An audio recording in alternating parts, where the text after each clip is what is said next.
પ્રાંતિજ નગરપાલિકામાં ફરજ બજાવતા ગોવિંદભાઈ મોતીભાઈ પંડ્યા વય મર્યાદાના કારણે નિવૃત્ત થતા સ્ટાફ પરિવાર દ્વારા તેમનો વિદાય સમારંભ યોજવામાં આવ્યો હતો. પ્રાંતિજ નગરપાલિકામાં વર્ષોથી ફરજ નિભાવતા ગોવિંદભાઈ પંડ્યાએ તારીખ 1/1/91 થી તલાટી ઓફિસમાં ક્લાર્ક તરીકે રેવન્યુ કામગીરી સાથે નોકરીનો પ્રારંભ કર્યો હતો. આ કામગીરી 1998 સુધી બજાવી હતી. ત્યારબાદ નગરપાલિકામાં વિવિધ હોદ્દો સંભાળીને છેલ્લે જન્મ મરણ લગ્ન સબ રજિસ્ટ્રાર તરીકે ફરજ બજાવીને નિવૃત્ત થયા હતા.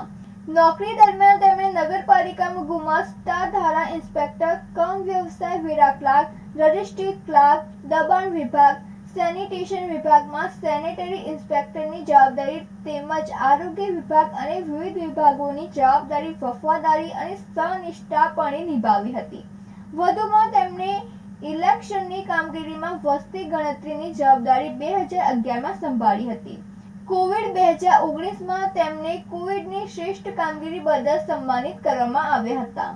આમ ગોવિંદભાઈ પંડ્યાએ તેમને મળેલ તમામ હોદ્દા ઉપર તમામ કામગીરીને નૈતિક ફરજ તરીકે સ્વીકારીને અદા કરી હતી. વય મર્યાદાના કારણે નિવૃત્ત થતા તેમના સ્ટાફ મિત્રોએ ભેટ સોગાદો આપીને તેમનું સન્માન કર્યું હતું.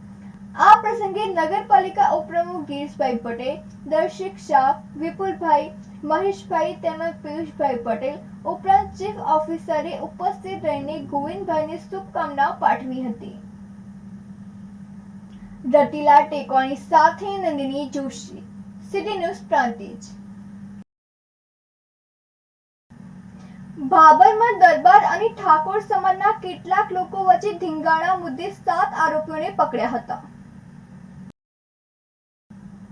ભાભર શહેરમાં ગત તારીખ 30/4/25ના રોજ સાંજના સમયે મુકેશ સંગ્રામજી ઠાકોર રહેઠાણ ખડોદરા તાલુકો ભાભર છોટા હાથી ડેમ્પોમાં ભાભર રાધેપુર રોડ ઉપર સીએનજી ગેસ ભરાવવા માટે જતો હતો.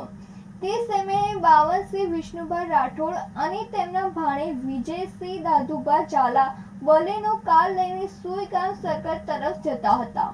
તે સમયે વાવ સર્કલથી આગળ જતા મુકેશ સંગ્રામજી ઠાકોરના કબજાનો છોટા હાથી ડેમ્પો બલેનો કાર એકદમ નજીકથી ઓવરટેક કરતા બાવનસિંહ રાઠોડ અને મુકેશભાઈ ઠાકોર વચ્ચે તકરાર કરી ગાળો બોલી અને મુકેશભાઈ ઠાકોરના ગાલ ઉપર 3-4 થપ્પડ મારતા અણબનાવ બનેલ. બાદમાં મુકેશભાઈ ઠાકોરે પોતાના પરિવારને બોલાવ્યો અને બાવનસિંહ રાઠોડે તેમના ભાઈ અને મિત્રોને બોલાવી વાવ સર્કલ ઉપર મારામારીનો બનાવ બનતા તેની જાણ પોલીસને થતા પોલીસ કાફલો ઘટના સ્થળે પહોંચી કાયદેસરની કાર્યવાહી હાથ ધરી હતી. ભાભરમાં 2 દિવસ પહેલા દરબાર સમાજના આરોપીઓ ઠાકોર સમાજના 5 લોકોને જાહેરમાં માર મારતા બનાવના ઘેરા પ્રત્યાઘાતો પડ્યા હતા.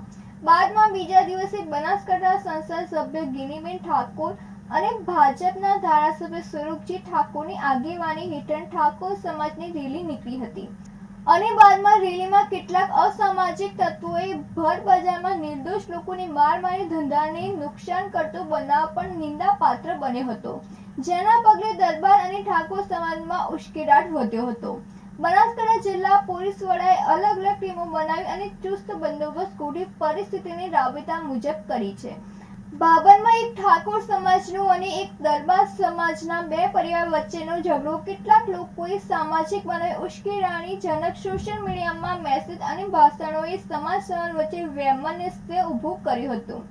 આ બનાવ મુદ્દે બનાસકાંઠા જિલ્લા પોલીસ અધિક્ષકની દેખરેખ હેઠળ પોલીસે 7 આરોપીઓની આજે અટક કરી વધુ કાર્યવાહી હાથ ધરી છે. પકડાયેલ આરોપીઓ જેમાં બાવનસિંહ વિષ્ણુભા રાઠોડ, વિજયસિંહ દાદુભા ઝાલા, લાલભા વિષ્ણુભા રાઠોડ, સુરજસિંહ જયંતિભા રાઠોડ, ચંદ્રસિંહ વક્તુભા રાઠોડ, ઋષિરાજ વક્તુભા રાઠોડ, કુલદીપસિંહ પ્રતાપસિંહ રાઠોડ. ફરાર આરોપીઓ જેમાં જયદીપસિંહ પ્રતાપસિંહ રાઠોડ, હિતુભા મોહબ્બતસિંહ રાઠોડ અને અજાણ્યો 20 થી 30 લોકોનું ટોળું. ગિરીશ જોશી સાથે નંદિની જોશી, સિટી ન્યૂઝ ભાભર. તારીખ 30/4/2025ના રોજ ભાભરની અંદર કેટલાક તત્વોની વચ્ચે એક મોટા ઝઘડાનું સ્વરૂપ લેવાય છે. જે ભાભરના 3 રસ્તા છે તેની વચ્ચોવચ્ચ એ લોકોની વચ્ચે ઝઘડો અને મારામારીનો બનાવ બને છે. આ બાબતની જાણ થતાં તુરંત જ અમારી લોકલ પોલીસ તથા LCB SOGનો સ્ટાફ અને અમારા ASP જે છે એ ઘટના સ્થળે પહોંચી જાય છે, ઘટનાનું સ્વરૂપ લઈ અને ફરિયાદ દાખલ કરવામાં આવે છે અને ત્યારબાદ માત્ર થોડા કલાકોની અંદર જ 7 જેટલા આરોપીને અટક કરવામાં આવે છે. આ આખા બનાવની બાબતમાં જો વાત કરવામાં આવે તો તારીખ 30/4/2025ના રોજ સાંજે આશરે 6 કલાકે મુકેશભાઈ ઠાકોર નામના વ્યક્તિ પોતાનો છોટા હાથી ગાડી લઈને નીકળે છે.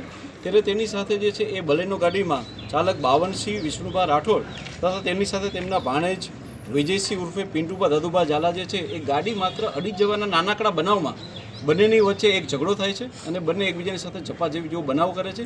ત્યારબાદ બંને ઈસમો જે છે એ પોતાના પરિવારને અને તથા મિત્રોને ફોન કરીને બોલાવે છે કે અહીંયા મારે એક નાનો મોટો આવો ઝઘડો થયો છે અને ત્યારબાદ તેમના પરિવારજનો અને તેમના મિત્રો આવી અને એકબીજાની સામે વધારે મોટો ઝઘડો કરે છે અને ત્યારબાદ જે છે એ હોસ્પિટલની અંદર તે લોકોને દાખલ કરવામાં આવે છે.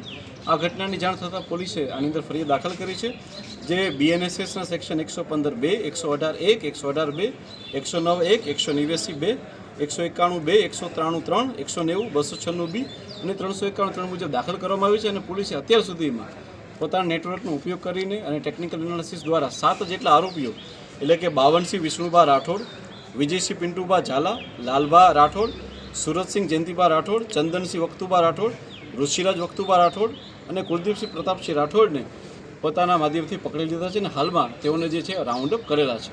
સર, આ એક ગુનાહિત ઇતિહાસ ધરાવે છે આરોપી કે પછી ફરિયાદી પક્ષમાંથી કેવો ઇતિહાસ છે? હું આપ સર્વને મીડિયાને જણાવવા માંગીશ કે આમાં બંને પક્ષ એટલે કે જે લોકોની માથાકૂટ થયેલી છે એ તમામ બંને પક્ષ જે છે એ ગુનાહિત ઇતિહાસ ધરાવે છે.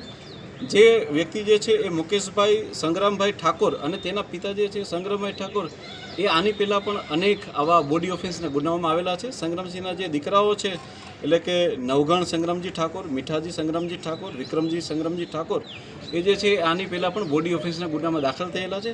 આ સિવાય જે આરોપી પક્ષ જે છે તેની અંદરથી બી સુરતસિંહ જયંતિભા રાઠોડ, ચંદનજી વખતુભા રાઠોડ, ઋષિરાજ, કુલદીપસિંહ અને જયદીપસિંહ આ તમામની વચ્ચે પણ જે છે એ આની પહેલાં બોડી ઓફેન્સના ગુનાઓ દાખલ કરવામાં આવેલા છે. ખેડબ્રહ્માના ખેરોજ ખાતે 108 એમ્બ્યુલન્સે મહિલાની સ્વસ્થ પ્રસૂતિ કરી સરાહનીય કામગીરી કરી હતી.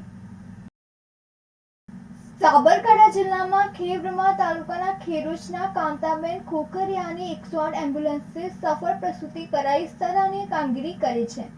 વિગત કંઈક એવી છે કે ખેરોજ ગામે રહેતા કાંતાબેન ખોખરિયાને પ્રસૂતિની પીડા શરૂ થતાં તાત્કાલિક સારવાર માટે 108 એમ્બ્યુલન્સનો સંપર્ક સાધી ખેરોજ PHC ખાતે સારવાર અર્થે મોકલી આપવામાં આવ્યા હતા.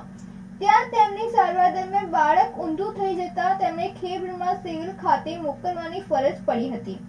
આ મહિલાની 108 એમ્બ્યુલન્સ મારફતે ખેડબ્રહ્મા સિવિલ ખાતે જતા રસ્તામાં માતાના વાઇટલ તપાસ કરતા પ્રસૂતિની પીડા વધતા જો પ્રસૂતિ ન થાય તો માતા અને બાળકનું જીવન જોખમમાં મુકાય તેમ હતું. આવા સમયે ફરજ પર હાજર EMT ગીતા દામા અને પાયલટ સુરેશભાઈએ એમ્બ્યુલન્સમાં સ્વસ્થ પ્રસૂતિ કરાવી હતી, જેમાં માતાએ સ્વસ્થ બાળકને જન્મ આપ્યો હતો. સ્વસ્થ બાળકનો જન્મ થતાં માતા કાંતાબેન અને જિગ્નેશભાઈએ 108 એમ્બ્યુલન્સ સેવાનો આભાર માન્યો હતો. ભરત ચૌહાણ સાથે નંદિની જોશી, સિટી ન્યૂઝ ખેડબ્રહ્મા.